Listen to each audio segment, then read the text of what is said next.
Assalamualaikum warahmatullahi wabarakatuh. Perkenalkan, nama saya Rabansyah. Kali ini saya akan menjelaskan tentang uji keamanan kosmetik. Pertama yaitu ada uji toksisitas akut. Dilakukan untuk mendapatkan informasi atau data tentang viskositas suatu bahan kimia pada hewan uji.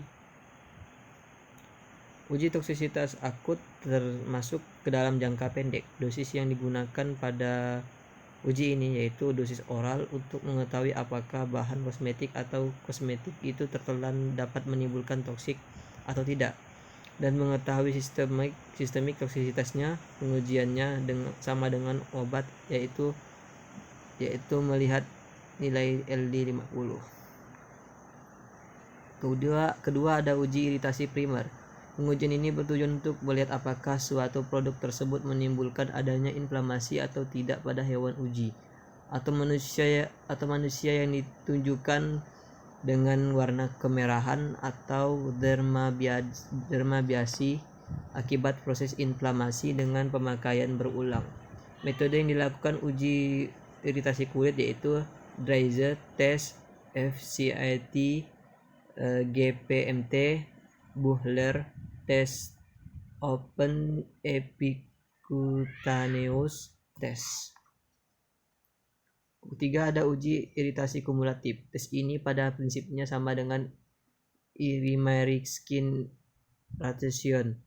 Yang membedakannya yaitu waktu yang digunakan lebih lama dari tes sebelumnya untuk melihat seberapa banyak bahan kimia yang terakumulasi hingga menyebabkan iritasi berupa inflamasi atau kemerahan pada kulit. Keempat ada sensitivitas. Tes ini untuk melihat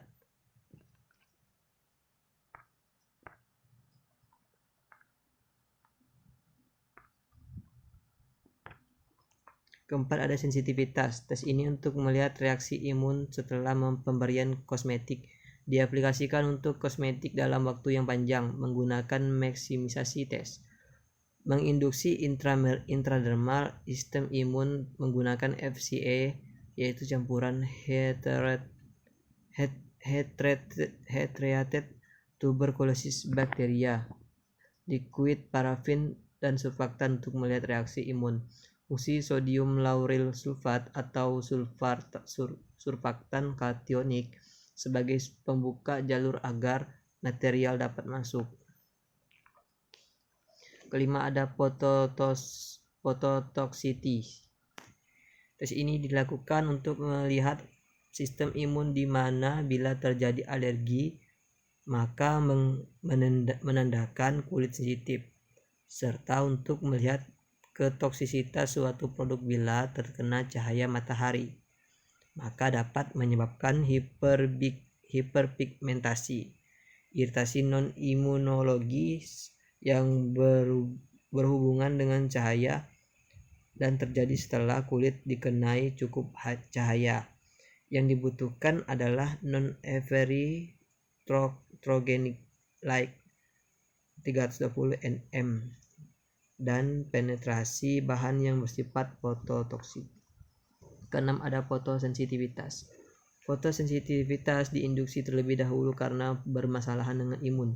Cara induksi menggunakan sinar UV, kemudian dibandingkan dengan yang tidak menggunakan bahan. 7 ada iritasi mata. Tes ini dilakukan pada mata manusia melainkan tidak menggunakan mata manusia melainkan menggunakan mata kelinci. Respon pada mata cepat yaitu berkisar 2-4 detik. Apabila mengiritasi maka akan timbul kemerahan atau bengkak. Setelah pengujian dilakukan, langsung bilas bagian mata yang digunakan dengan air yang hingga bersih. 8 ada mutagenicity. Uji ini dilakukan untuk mengetahui apakah suatu produk dapat menyebabkan mutasi gen atau tidak dengan cara tes mutasi pada bakteri, contohnya bakteri Salmonella dan E. coli.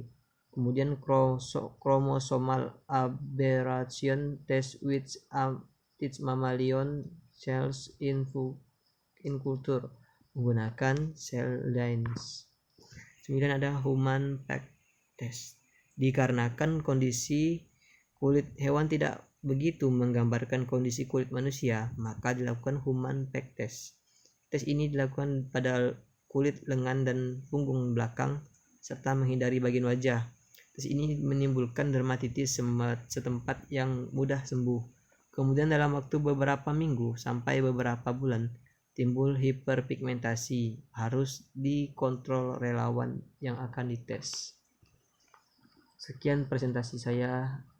Terima kasih. Assalamualaikum warahmatullahi wabarakatuh.